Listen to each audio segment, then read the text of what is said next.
dari Masjidil Haram ke Masjidil Aqsa itu butuh waktu 1 bulan, dan pulang balik itu membutuhkan waktu 2 bulan. Sementara Muhammad mengatakan bahwa perjalanan dia dalam waktu yang tidak sampai 1 malam. Semakin tidak masuk akal dan semakin tadi menjadi-jadi dia kekufuran. Sampai kemudian disampaikan kepada sahabatnya Abu Bakar As-Siddiq tentang cerita itu. Apa jawaban Abu Bakar As-Siddiq?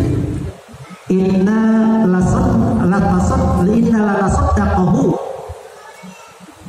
ala ma huwa min ab'ad min dzalik.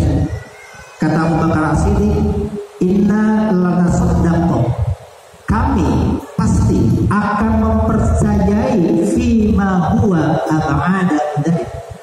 Apa yang beliau lakukan bahkan lebih jauh dari itu pun kami akan mempercayainya. Kata Abu Bakar As-Siddiq.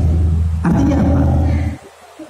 Kalaupun perjalanan Nabi tidak dari Masjidil Haram ke Masjidil Aqsa, misalnya perjalanan Nabi lebih jauh dari itu, misalnya dari Masjidil Haram ke Masjid Ar-Rasyidun, yang jumlahnya panjang sekali itu jaraknya, pasti Abu Bakar As-Siddiq akan mempercayai itu. Apalagi ini sekedar Masjidil Aqsa. Ini ujian keimanan dari setiap peristiwa yang ada. Nah, saya ingin sampaikan juga begini Bapak dan Ibu Allah. Kadang Allah menampilkan kepada kita peristiwa-peristiwa, kadang juga kita tidak pernah mengambil pesan di balik peristiwa itu ada apa.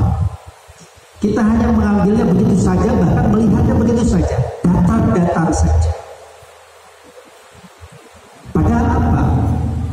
Di samping kita menggunakan mata kepala kita, mesti kita menggunakan mata batin kita, basirah. Di balik peristiwa itu ada pesan apa yang Allah sampaikan kepada kita?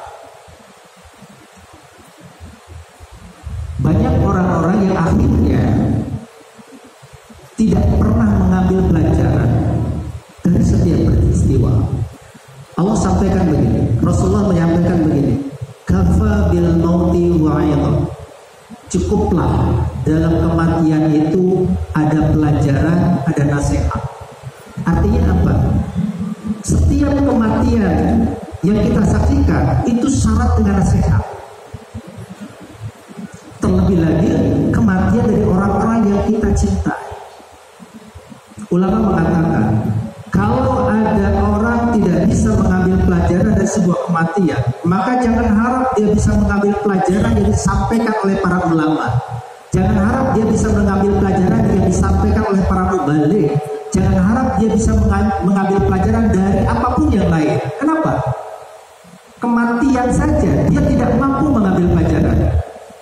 Padahal kematian itu hanya bisa dilakukan oleh Allah Subhanahu wa Ta'ala, yang lain tidak. Allah saja melakukan itu, tidak pernah diambil pelajarannya.